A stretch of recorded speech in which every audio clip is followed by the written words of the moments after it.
everyone. For those of you who who haven't met me before, I'm Alyssa Vine. I'm the University Director of Credit for Prior Learning in CUNY's Office of Academic Affairs, and thank you so much for joining today's meeting. This is, I believe, the third in our professional development series for this academic year. We try to offer a variety of sessions that introduce different topics and tools and resources that hopefully will help support your implementation of credit for prior learning at your campuses. And today's session is exciting for us, for our team at the central office, because today we're going to be introducing a new tool for accessing and understanding and using CUNY's CPL data in order to expand the CPL opportunities for students and hopefully to create more equity and reciprocity in the way that we recognize different types of learning across the university. And I am going to start today by showing a demo of what Transfer Explorer is and sometimes is not useful for, and that's going to sort of set the stage for today's presentation and demo. Oh, and maybe before I do that, I'll also introduce Michael Guy. Or Michael, do you want to just introduce yourself so that Michael's going to be the main event today? Sure. I've luckily seen many of you before, and it is good to see you. I am Michael Guy. I'm the University Dean for Academic Programming, and it is always my great pleasure to support the work of CPL and figuring out ways that we can do a better job for you as you try to do a better job for our students and providing opportunities for students. So I look forward to speaking with you more very soon. Okay, so thank you, Michael. So I'm going to share my screen, and I'm sure most of you are very familiar with this landing page of Transfer Explorer, and hopefully many of you and your various connections to credit for prior learning are already pretty familiar with the use of the non-CUNY search function, which allows us to see CPL equivalencies and transfer equivalencies across CUNY colleges. So for the purpose of this demo, I'm going to check all colleges. So I want to see the question that I'm going to try to address right now is which CUNY colleges award credit for certifications that have to do with Python as a programming language. That's the example that I want to look at today. And so if I go into trainings and exams and I type in Python, nothing comes up. That's not the way that the information is organized and searchable within Transfer Explorer. So maybe if you know like the organization that administers a certification that's relevant, you could search for that. But if you don't know that, if you don't know exactly what you're looking for, then TREX pretty quickly becomes less useful for this purpose. So with that in mind, I hope most of you received the message that we sent out earlier this week about the CUNY Data Landscape Report. And this is a compilation of all of CUNY's CPL data. And the version of it that we've shared with you so far is everything excluding standardized exams, just for the purpose of sort of focusing on other types of CPL. And this information is broken down by college, and I'm here in the Teams group, which you should all have access to. And if this is not something that you have access to, if you're not part of the Teams group, please message me separately after today's session, and I'll make sure that you can join. We want to make sure that everybody on every campus who needs this information does have access to it. So the idea of the landscape report is that we have pulled together this data, and we have also cross-referenced it with existing transfer rules. So in the same way that you're able to see using TREX how a particular course is awarded, or how a particular learning experience, a non-collegiate learning experience, such as an industry credential, is already being awarded credit by any given number of CUNY colleges. And then from there, you can also see how you can search to see how that course that's awarded credit at any college transfers to your own college. this report has really brought together that universe of information in a way that we hope is useful and a little bit deeper than what we can see using Transfer Explorer. But before we get to that point, I'm going to go back to my Python example for a moment. So in addition to the college-specific reports, the college-specific spreadsheets, which we'll get into in a moment, we also have created these discipline-specific catalogs of different CPL opportunities across CUNY. And for the purpose of today's example, I'm going to open the one for technology.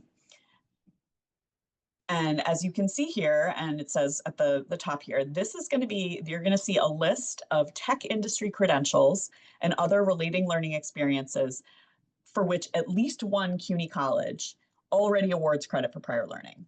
So, you know, this is a 12-page document. We don't need to scroll, because what we're interested in today is what certifications dealing with Python are other colleges already recognizing. So if I control find and I type in Python, this brings me to, I can see that at least one CUNY college has an equivalency in place for the Google IT Automation Python Professional Certification.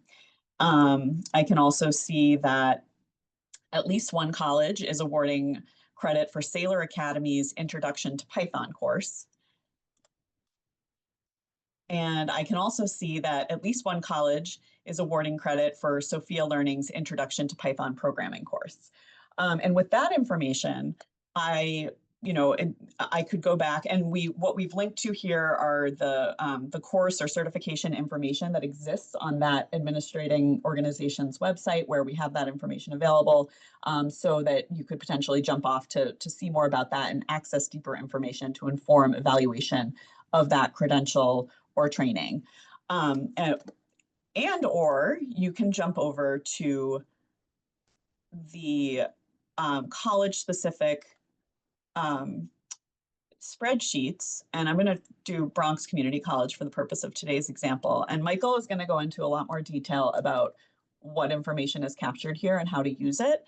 But just to give you sort of a basic sense, we can kind of follow a similar path here. We can search for Python, and we can find which colleges are awarding the credit, and we can also see how the courses that are being awarded transfer to the college that we're looking at. So in this case, we're seeing how, in this example that I've just pulled up here, how the courses that CUNY SPS awards would transfer to Bronx Community College, because that's the college's spreadsheet that I have open.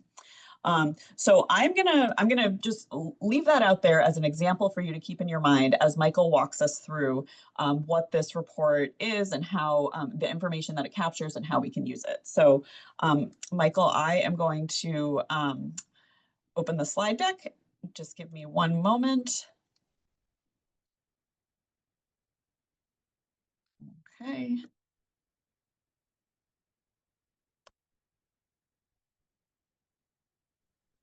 And I will hand it over to Michael. All right, thank you. And good to be seeing you all again and talking about the spreadsheets. Now, you all have a copy of this presentation, and it will be a handy reference for you to refer back to. So I don't intend to read it to you, but I do think it's one of those things that as we talk through it and look at it, I can point out some things that maybe you wouldn't have seen on your own, or also give you some additional context as to why you're seeing certain things. And then I'm going to go through a spreadsheet and look at some examples together that are not in this particular spreadsheet. But before I get started, I just want to say that the whole idea for this spreadsheet is yours. You, the CPL community across CUNY, has told us time and time again, and you've drawn with your hands. It would be nice if we just saw one big, and you draw a big rectangle in the air, one big list where we can see everything that everyone offers in one place. Because T-Rex is nice, but you can only see one thing at a time. And I agree with you. And I said, I love it when someone asks for something, because when they ask for something, it tells me that that's going to be useful for them and they're going to make use of it. So how can I think about making that happen? So over some period of time, I'm not exactly sure, but this rolled around in my head for a long time of how can I make this happen for colleges so that you can see exactly what it is that you're asking for. So this is hopefully an answer to something you wanted. And also, I want to say this is the first time that we've done this. So the first time that we've done this means that we might have made mistakes and it may not be perfect. And what I want you to do when you find an imperfection is let me know, tell me about it, because it may be something I can massage and fix before we iterate this again in the future, or it may be something that we actually just need to let people know about it. It's sort of a limitation of my own ability. And by saying a limitation of my own ability, I want to say that I'm the one who technically did the coding behind this. So all of the bugs are my mistakes, are my fault. All of the good ideas of what should be here are to your credit and to Alyssa and the team's credit. So all the good ideas, send them to Alyssa. All of the praise, go to Alyssa, go to yourselves for doing this. But all the bugs, they're my fault. So don't yell at Alyssa about the mistakes. Just call and yell at me. I'll be happy to hear about it so I can do something about it, or at least give it my best shot. All right. So what we have again is just really everything university-wide. And I try to add some additional columns that I'm going to walk through that I think would be helpful for you as you use this tool. These are the team's best guess at what would be helpful, but I am really open to hearing what other things would be helpful. And I'm also open to hearing that something was not helpful and you should get rid of it. And then we'll sort of survey the community and see if maybe we need to slim this down or change it.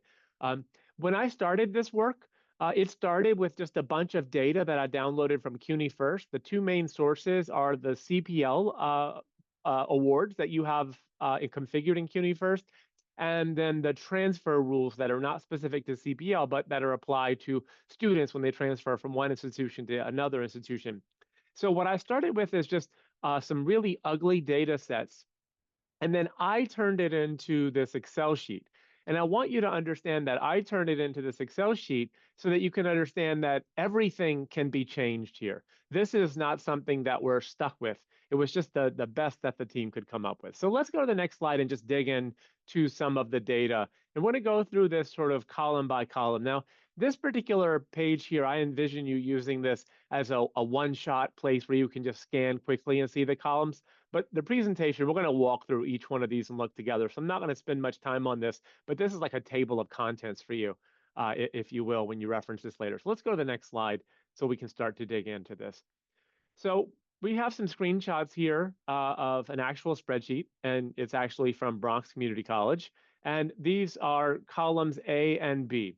The titles of these columns are, our best imagination at useful names. But if these are not descriptive names, we can, do something about that as well. And the first column is target college. The target college really is just my way of saying your college, but it's only your college if you're the one who opened Bronx. But the word target does have some meanings here in that it's a target for transfer rules, it's a target for the awarding of credit, but really this is your college if you've opened your spreadsheet. And then this other column is offering status, CPL offering status. There are three main categories here where I've used hopefully some descriptive names that help you know what's on each row of your spreadsheet. So I'll go through them briefly. So currently offered, that just simply means that you actually are currently awarding credit for this opportunity. So I put in this spreadsheet not just opportunities to do new things, but also I wanted you to just have in one particular place, what are you awarding credit for? And what I want to let you know is that if it's currently offered at your program, I did not tell you what other colleges are doing with that particular offering. That would really clutter up the spreadsheet. It is possible. So if you tell me at some point that you would actually like side by side your offerings next to someone else's offering, I think I would probably put that in a separate report. But let's have that conversation separately because that's not really what the goal of this one is. But I did want you to see, hey, I do offer this opportunity here. And we can talk about whether or not that makes sense and how to do that at another time.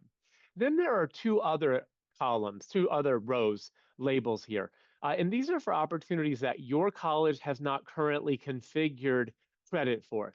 Now, that doesn't mean you don't award credit. We all know that there are CPL opportunities where credit is awarded because locally, or maybe you have some local database or even on your website or an Excel sheet, something like that, where you're awarding credit for a CPL opportunity. But I don't know about that. I only know what's in CUNYfirst. So If it's not in CUNYfirst, but you award credit, you're not going to see here, but I would encourage you, put it in CUNYfirst. That's going to be useful for me to see, but also what you're going to see in this process is if you're awarding credit, but it's not configured in CUNYfirst, this is information your colleagues at other colleges may also want to use in order to offer that same opportunity at their campus.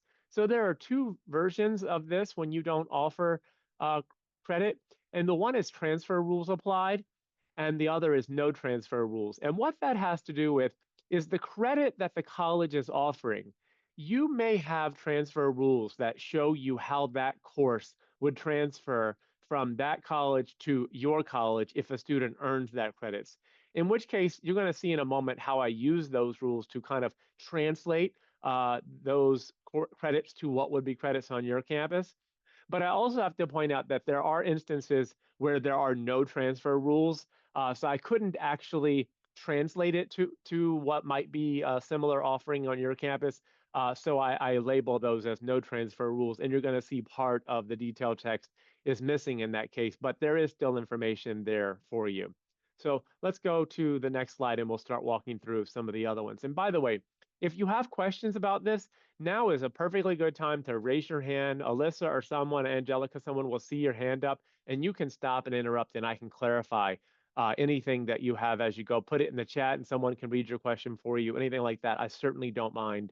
My goal is for you to understand this as we go through. So let's go through the next set of columns, columns C, D, E, and F.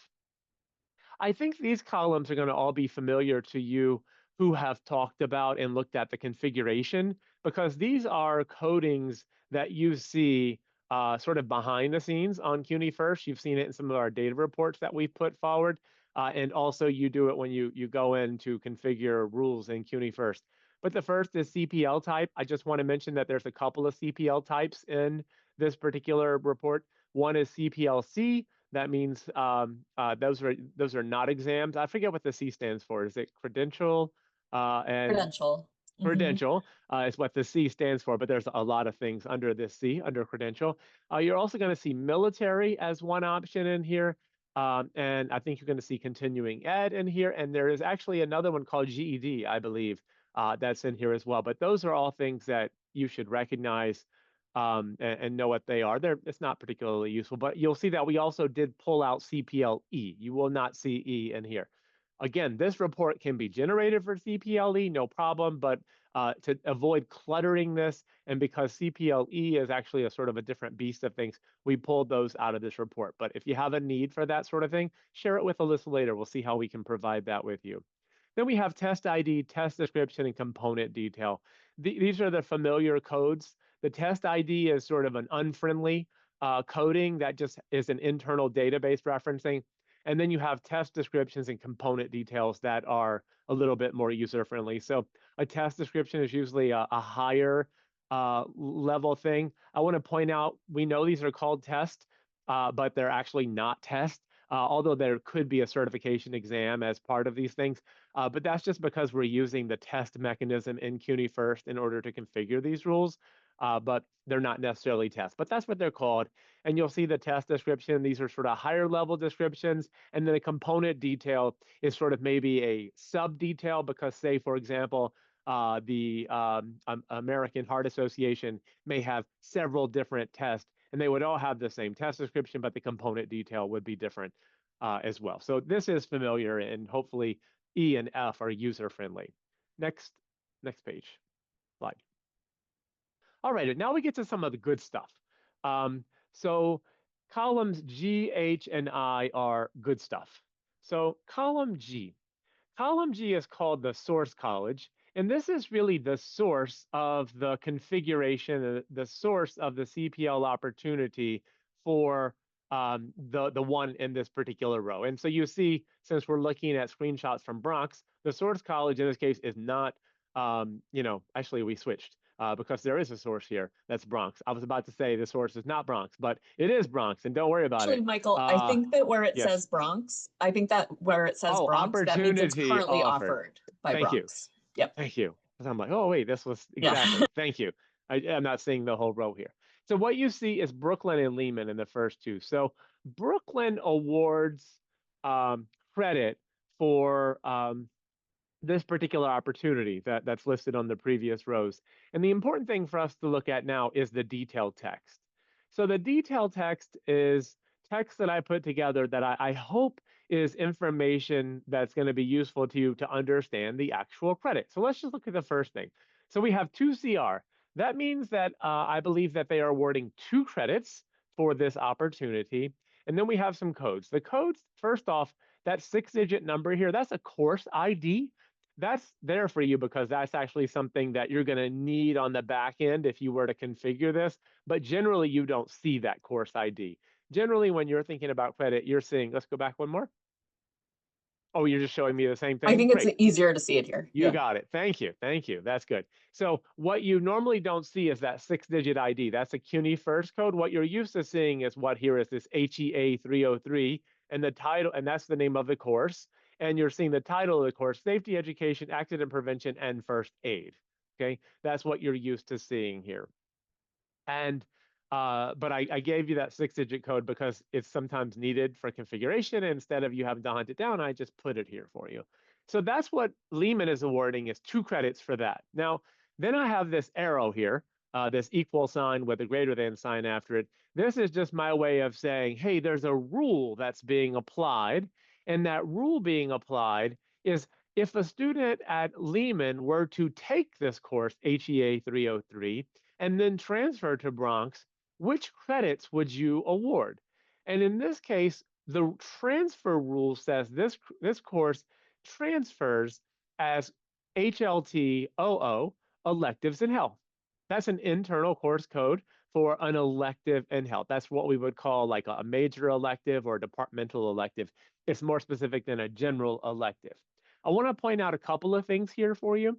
First is that we have 2 credits on the left, and then we have 3 credits on the right. I'm sorry, underneath that's transferring. There's a very good chance that your college would not award 3 credits. They would probably award 2 elective credits. This is the first opportunity that I have to point out to you that understanding and disentangling the transfer rules myself in order to present this data is pretty complicated.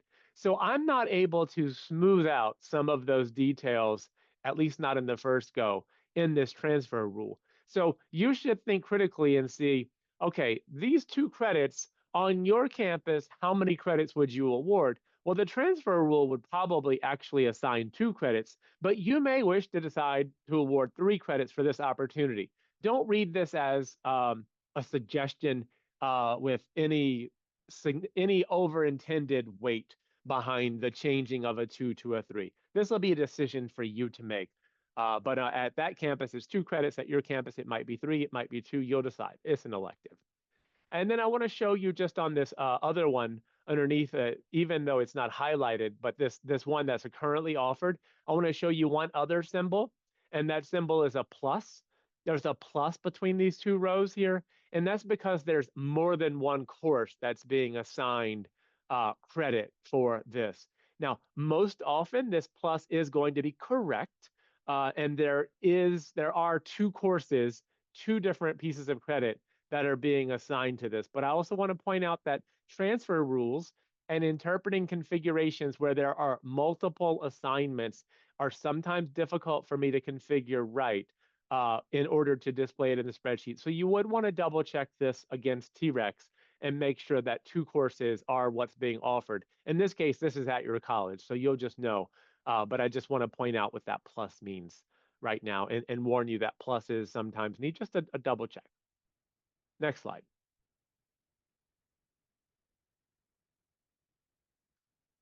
Oh, I already spoke through that. Good. I think you've said some of this. Yeah, you've already Yeah. said some of Yeah. this. And I just want to highlight this. Some rules are complex and all of this. Please verify and transfer Explorer. So fantastic. Next slide. You may have said some of this too. But there's one thing I did not see. All right. I did not say here. And that is sometimes you're going to see some really crazy things like 99 credits. No one is awarding 99 credits for that, but that's because this particular elective course here is configured in CUNYfirst actually to award a range of credits. It can be changed to be from 1 to 99 credits, and I'm not always good at correcting that or picking a better number than 99. So I'm just showing you 99. So please, That's a mistake I know about and I probably can't correct. And you also see on the left here 21 credits. I don't know, that could be correct. You might be giving 21 for this other one on the left under column H, but it's something worth exploring to understand if I've gotten it right. And by the way, if you get something and you're having a hard time unraveling it and seeing what is right by looking at T-Rex, you can email me. You can contact Alyssa, and we're happy to help you sort it out. Again, as this being the first time, as we sort through things that you see, it's going to only help us do better in the future. So don't sit quietly on something you see that's weird. Let us know because that's what's the information we're going to use to improve it next time. Next slide. All right. And now we're looking at some columns that we added that we think is useful for several purposes. But I want to point out that every one of these columns is labeled possible. And they're labeled possible because, well, I just made, I think, a guess. And I tried to make a guess that wasn't ridiculous, but it may actually be ridiculous in some cases. And so this may be useful for you. It may not be useful for you. And I'll tell you how I figured out what goes in each one of these. So the first is possible target departments. You understand that most of these rewards require a department faculty to review these opportunities in order to confirm the credit award on your campus. And I wanted to help you understand or make a good guess as to which department might be the one that you would want to reach out to do the evaluation. So the way I determined this possible target department was looking at what other colleges awarded, and I basically looked at their departments. And I said, in their department, usually those courses transfer to this department. So that might be the department that this is here. But one thing you're going to note is when a college is awarding elective credit, that's not really owned by a department. So I don't actually have a good guess on a possible target department. And you're going to see that this is blank. And you may actually see, and I'll show you in an example I have flagged for later, how you're going to get sometimes different possible target departments. And you'll just have to decide for yourself the best way. And I'm sorry, I can't do better for you on that, not at this time. And then column K is relevant really to community colleges, though that column will be present for everyone's report. It's just going to be blank for non-community colleges. And this is the possible NYSOP programs. What NYSOP is, if you're not familiar, is it's the new program introduced this year by the state to fund tuition for students who are studying high demand workforce programs that lead to jobs in high demand. This is a big deal on community college campuses to attract new students into fields that have a future for them. And there's just a list of programs, I don't know, maybe 60 programs CUNY-wide at community colleges that are eligible for this. And I used the list of those. And what I basically did is I said, we have a possible target department here. And so I'll look at the first one, nursing and allied health. And I just said, does that department have any NYSOP programs in their department? And I labeled it here and I put it in this column. So the nursing and allied health department offers the AAS degree in rad tech. And the next column, I'm sorry, the next row, you see business and information. That department offers the healthcare non-nursing medical office assistant degree and the technology computer information systems degree.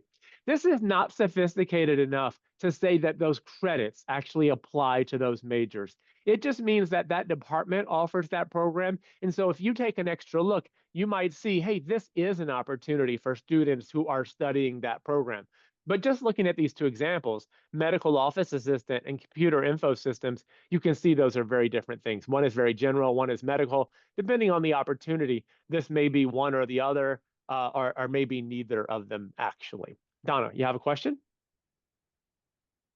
Yeah, I'm not exactly sure if this question is appropriate for this venue, but I'm prompted to ask it because you may or may not know the answer. Do you know if there's a relationship between the Future Ready NYC funding and the NYSOP funding? Or are you not the person to ask that question? I can answer that question. There is no connection between the two. Future Ready is a program in K-12, Right. and NYSOP is a higher education program. But you're led to ask that question because there's a lot of overlap in the fields, and that's not a surprise. Future Ready is all about helping high school students get a head start in things that lead to careers and jobs that are in high need. And if you recall a minute ago when I described NYSOP, that's exactly the description I used. Right. High need careers and fields. So they're really supporting different junctures. One is really a K-12 support. One is a college thing. And I'm sure there's some cooperation between the teams, but the funding source and the direction of the fundings has a slight different bent on it. They do actually come out of the same office.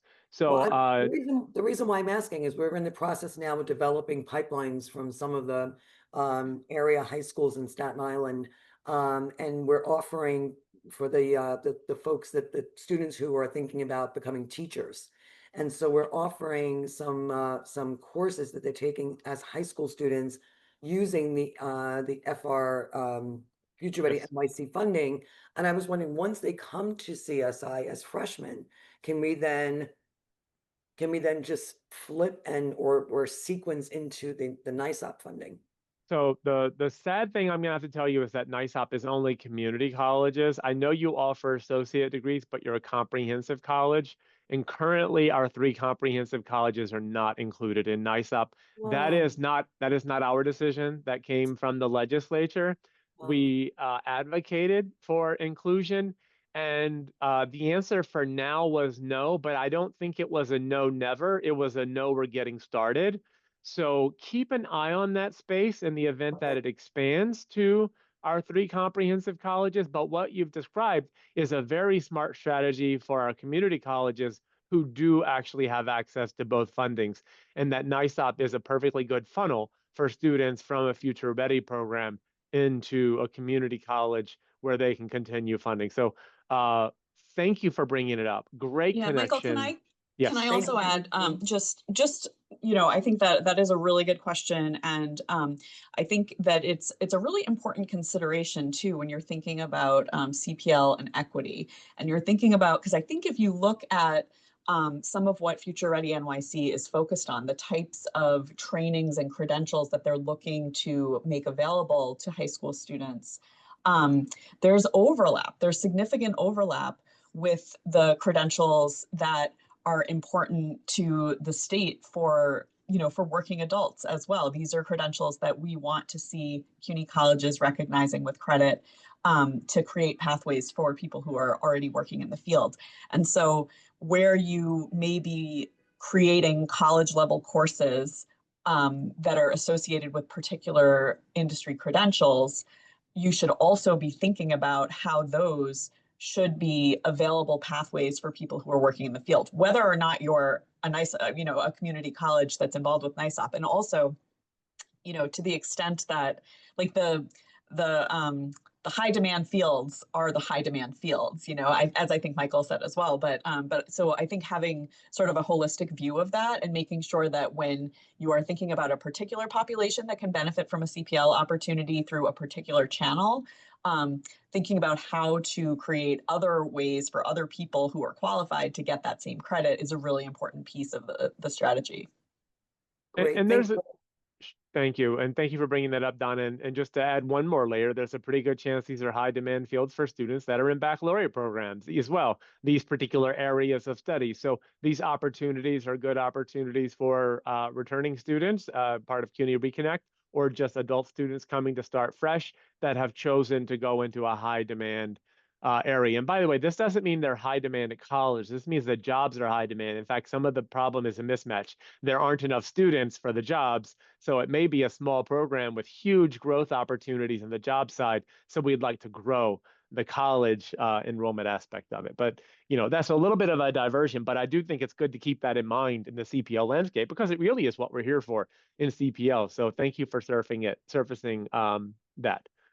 All right, so let's go to the next slide, please.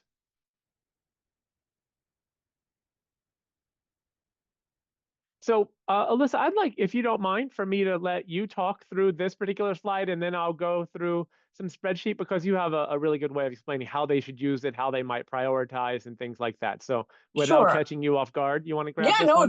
that's fine. If you would rather jump to the spreadsheet to show us more tricks and No, bells go and ahead and give whistles. this, and then Okay. I'll dig into some details. Yeah, no, I think that the questions about NYSOP, Future Ready, NYC, Reconnect, all of those really play into the points that this slide aims to make about how any given college should use this report. Michael had mentioned before that this is a good way of checking for the CPL opportunities that you already have in place at your college, checking the accuracy of what's represented there, and just alerting us to anything that seems off, so that it's a way of checking without necessarily doing like a search by search in T-Rex, although that's a checkpoint as well. So that's one piece of it, and then I think that a deeper reason for creating this report and something that you can do with it is really to make sure that that you're looking at where there are existing transfer rules and thinking about the possibility of creating CPL rules that would correspond with other colleges' recognition of different kinds of industry credentials and other learning experiences. I think that when we talk about this with T-Rex often. For anybody that's come to other sessions where I've gone into detail on that, the way that another college is recognizing a learning opportunity or a learning experience is a good jumping off point for thinking about what the right course is, looking at that syllabus, and then looking back at other existing resources from the administering organization. Michael mentioned before, like the American Heart Association with like a first aid course. You can go to that information to see how that aligns with the syllabus, but understanding how other colleges have already done that evaluation and where they've landed with it it can be a really helpful tool. And I want to remind you again about those discipline-specific catalogs that I showed you in Teams earlier, where I pulled up the technology one and searched for Python. We have those across a dozen different disciplines. And most of the lists are pretty comprehensive or pretty lengthy. Some of them are shorter, but those are living documents that we intend to continuously update and add new opportunities to on a fairly regular basis. If I were thinking about how to use this on a campus, I think I would probably share the relevant catalog document, which is a little less cumbersome to work with than the giant spreadsheet, but share that catalog document with a department on your campus that is related and ask them, take a look at this. Are there credentials here that you're potentially interested in awarding CPL credit for, or at least understanding the alignment to make that determination? Because we have that jumping off point of these other colleges that are already awarding credit. And a review of that catalog in the discipline that's relevant to a department could open up a whole new conversation about the possibility that exists there. Similarly, I think that where you have existing transfer rules, and there may be instances where you see that there's these other colleges are awarding elective credit. That might be the right answer for you as well. Our policy points away from elective credit when there's a better option, but if the option is nothing because you don't have the right course match, or it doesn't match in the way that that the department would require, it still could be an opportunity for some students. So I think that using this as a way of initiating conversations with specific academic departments, asking them to engage with the lists and see what may be possible is a really good next step for colleges that are interested in diving a little more deeply into this area, the CPLC area. I would also say we've had some conversations with a couple of colleges that are pretty advanced in their work with military credit about how this information may be useful for replicating existing transfer rule or existing CPL rules for different military trainings and occupational specialties. I think that information, a lot of colleges, I think, want to do more for military affiliated students. It's a lot of work. It can be very tedious. And I think having this as a resource for more clearly seeing these are the rules that other colleges have in place is it's an angle that we haven't had previously that may end up being really useful. I see that there's a comment or a question that I'm going to pause to see. Showing another precedent. Okay, thanks, Phoebe. So, those are some of the ways that we're thinking about use of these reports. And Michael, do you want to jump in with additional thoughts on that? No thoughts on that, but I'll show you a couple more rows that I thought were interesting and could help with some of your conversations, just like the ones that you mentioned. Great. All right, so I'm going to share my screen now. I'm certainly going to attempt to. And this is a landscape report for what I'm allowed to say is my favorite college. I'm allowed to have a favorite college if that college was my college. So I came from Queensboro before the central office. So I'm declaring Queensboro my favorite. But you are, of course, all my favorite now that I'm at the central office, but I had to pick one. This is the one I picked. All right, so here I picked three different groups of rows that I want to show you. The first that I'm showing you is the American Heart Association First Aid Certificate here. And I'm seeing that 5 colleges have this configured, and Queensboro is not amongst them. So when I see something like 5 colleges offer credit, this is a very good piece of information that you can use to go back to your department to say, I should award credit for this on my campus. And we should have that conversation. So let's just dig deeper into what those credits are. And you can see that there is some variation in what's being offered. So in the detail text, you see that Hunter's offering 1 credit as an elective undergraduate, but non-liberal arts. Lehman is actually awarding 2 credits, and they actually have a course, HEA 303 Safety Education. Brooklyn is giving a good credit for a course, 2 credits. Hunter is giving 1 credit of an elective, and Lehman is giving 2 credits for a particular course. So what you see here is basically 1 or 2 credits. That does help your department have an idea of, hey, what's this? This is 1 to 2 credits, but you see the 2 credits come into play for when there's a particular course, and that's very helpful. But look how this plays out in the source departments and the possible target departments. So what you see here actually is I applied transfer rules in all 3 cases. And in the cases where it's an elective, here you actually see that this goes to another type of course here that's listed as 8.5 credits. That's very unlikely that 1 credit is going to 8.5. So back to my reminder to you about the number of credits here. But you see that that actually is a nursing course. But you see Lehman gives credit for a course that transfers over as a health, phys ed, and dance department. And we see that this is just an elective, so I don't have any possible target department here, and I have target departments for these 2. So you see I actually have 2 different departments listed here, and I don't know which one is the correct answer. Maybe it's actually both. I'm not sure. Something like CPR feels to me like it could be health. It feels to me like it could be nursing. It could be that both of them need to configure. And that's something that Queensboro would need to think about, which department is responsible for evaluating this and making the determination.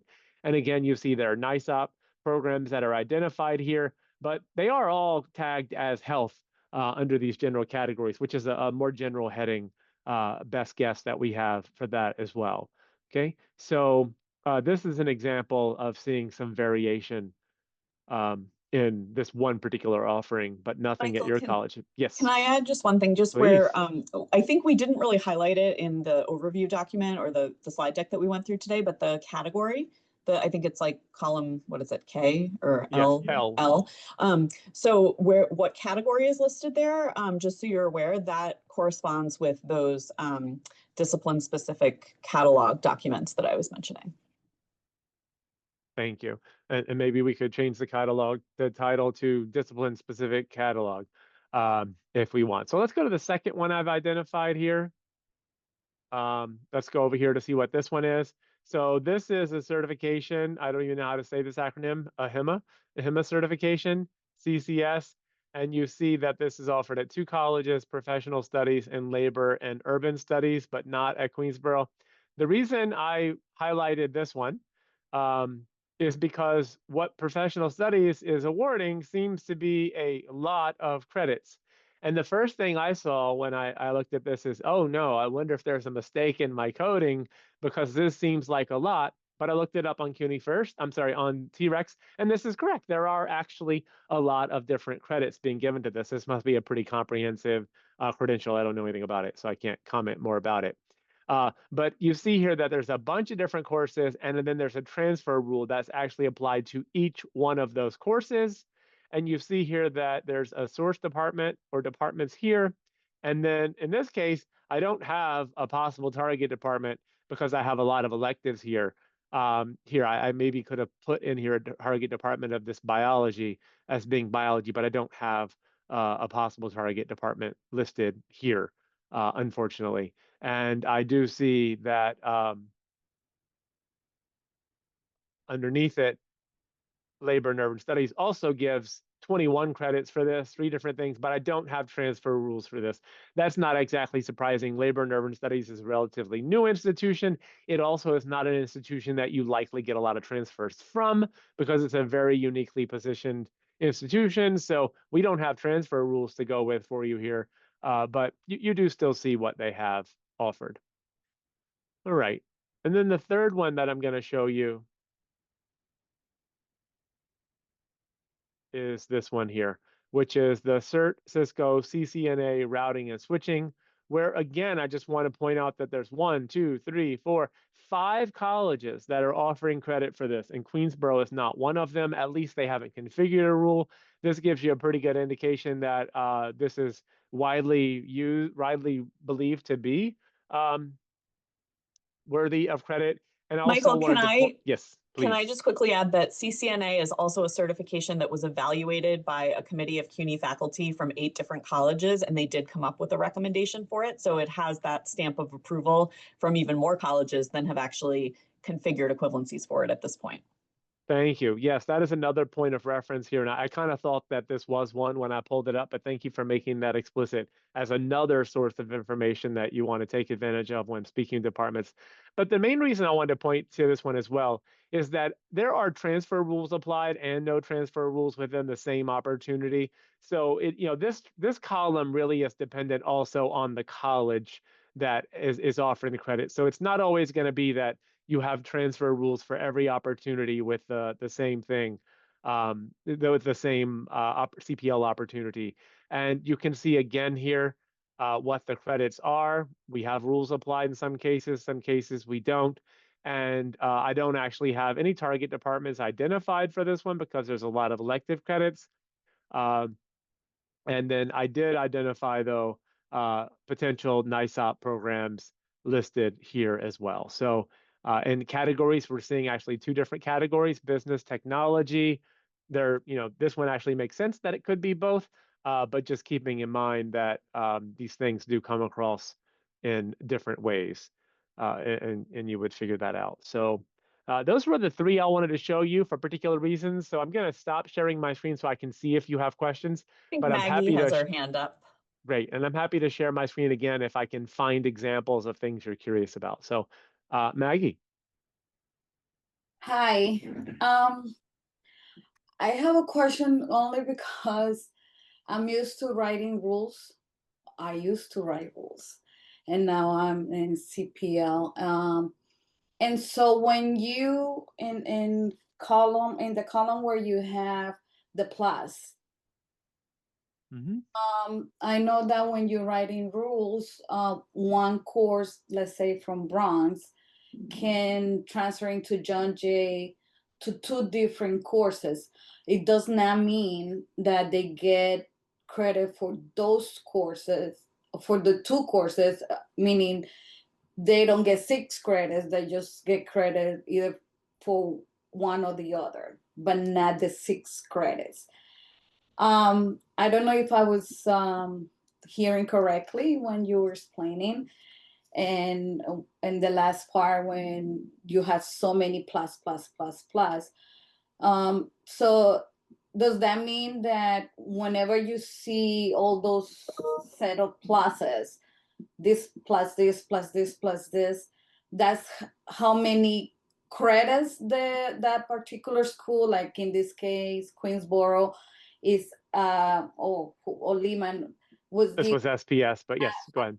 that many credits, or those are the courses that you can choose from to give credit? So good question. And that is something I tried to take into consideration whenever I did this. In this case, actually, it is a plus, as in the student gets credit for all of them.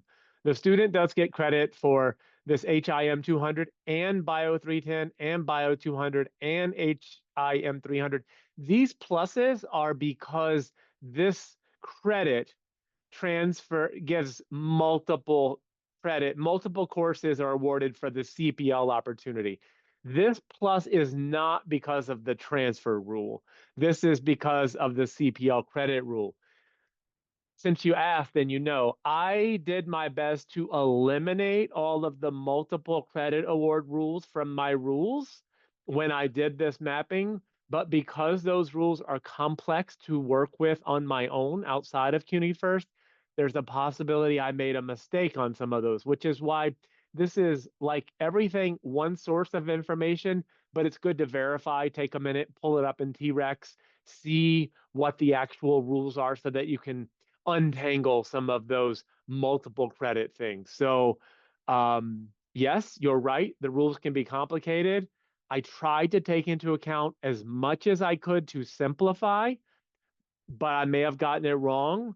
So check in T-Rex. But most of the time, you know, those complex rules actually aren't that common, but they do happen. So you have to be aware of them. So hopefully most of this is right. And you won't find that as you verify over and over again, there's a ton of mistakes. But let me know when you do find mistakes, and maybe I can smooth out another little glitch in the next iteration. So thanks for bringing that up. Thank you. Sure.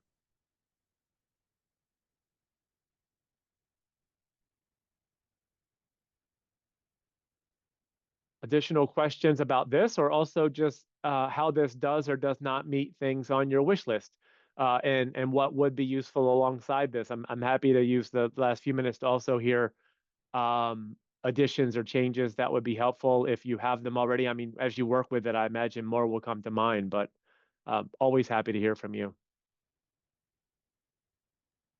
We have a question in the one of the more challenging credit situations is credit from schools in other parts of the world. Is there anything in the database for a school called ABE in the United Kingdom? I think I know the answer to that question, Phoebe, is that we don't have, I don't think there's an example at CUNY. I know you and I have been in touch about this before. So I don't think that since we don't have any colleges that are awarding credit for that, as far as I know, I don't, or at least as far as our data lets us know, I don't think that we have that in the catalog. There are rules in CUNYfirst to deal with non-CUNY institutions, but I'll say that those rules seem to be developed kind of ad hoc, maybe on an as-needed basis because you have students or multiple students coming from there. So there are rules in CUNYfirst to deal with non-CUNY institutions, but in this case, everything in my spreadsheet is limited to CUNY. From CUNY, outside of CUNY, the credit is awarded at CUNY. Because that's complex enough without trying to expand to beyond that. Yes, but just to if I understand what you're saying, Michael, I think Phoebe's question was whether it was in the catalog, or were Right, you so they asking about would, the yeah, or so sorry if a I CUNY, misunderstood. yeah, a CUNY Maybe I'm confusing college it, but would need to award credit for those international things as CPL. But yeah, there exactly. as CPL, but there are like actual genuine university credits at other non-CUNY colleges that are in CUNYfirst, but it's not CPL, but there are rules for it, but that's in no way intersecting this. I'm just mentioning that in case you know that those rules exist. Yeah. Okay. What other questions can we answer? Would anybody like us to show any other quick samples or anything like that? Can I ask a question? Yes. Melissa? I am a hospitality management faculty at City Tech, and we are a business professional program, and I'm seeing a question about a challenging They transfer. are not a part of this work, and I don't think they'd be relevant to the role. Absolutely. Yeah, so there's a question by Phoebe that, what is it coming from other parts of the world? That is sometimes we get that situation. The other thing is work experience. Happy to hear from you. So you have of this or what non-use, because that's what helps us drive resources. Yes. So it'll be helpful to kind of know how do we evaluate experience that is coming from other parts of the world, and also information or college credits from other parts of the world, or maybe industry experience. Um, so if you could throw some light on that. Sure. Well, what I can say is college credits from other parts of the world is well, that I think I know less about, but we could certainly help sort of facilitate more discussion with the area of enrollment management and admissions that deals with those transcripts. That is a really good suggestion for us to work more closely with them and maybe provide some kind of training or professional development in that space for colleges. So thank you for that thought. In terms of evaluating other kinds of experience, do you mean experience that doesn't necessarily have like a credential attached to it per se, but it's experience that that can be relevant? So for that, I would highly recommend, and I'll pull the link in just a moment, participating in the working group that is convening this year around portfolio assessment, to think about we're trying to generate some centralized tools that colleges can use to support local implementation of portfolio and different forms of portfolio. So I can add our interest form there, and you can be linked up with the information that's being shared that way. And I would say also just take a look at the professional development sessions that we have coming up throughout this year. We have a lot of focus on evaluating credentials, but I also, I would be happy to meet with you or your department or other departments to think about it a little more concretely relevant to your particular discipline and the types of students that you think might be eligible for CPL there. So I'll share that portfolio information link, but also happy to dive more deeply into that separately. Thank you. That's very helpful. And just not to make this about just one program, but just for instance, you would see that somebody who's a chef has had 20 years of experience, or somebody who's been in an executive position in a hotel has had 15, 20 years of experience. And we have courses such as internship. Now, we could totally give a credit for that, thinking that they've already been in the industry for that long. So it's something to definitely to look into, and it'll help us to sort of as we move into that, because it also helps us to enroll more students. It also helps us to use it as a recruitment tool. A lot of people in the industry may not have a degree, and they might want to do it at CUNY. Absolutely. I think that I'm actually really happy to connect with you. I think that hospitality is a very untapped area of CPL for CUNY. It's a conversation that that I would love to have with City Tech. And, I think that there's a lot of different possible ways, and there certainly is just an enormous population of people that could potentially benefit from that. So, yeah, really excited to have you here today and connected to our CPL work now. So we are at time. I'm happy to stay on if there are other questions from the group, but really appreciate everybody's time today. I hope this feels useful. I hope that you feel as though it's actionable, but we are very happy to continue the conversation with any college or any department. And just huge thank you to Michael. This is really his brainchild, and he says, oh, all the mistakes are his, but it is really, I think, an incredible new way of utilizing the data that we have. And we just, are really grateful for his expertise and his guidance in creating this resource. So thank you all for coming. Have a very nice weekend. And we hope to see you again at another CPL PD session very soon.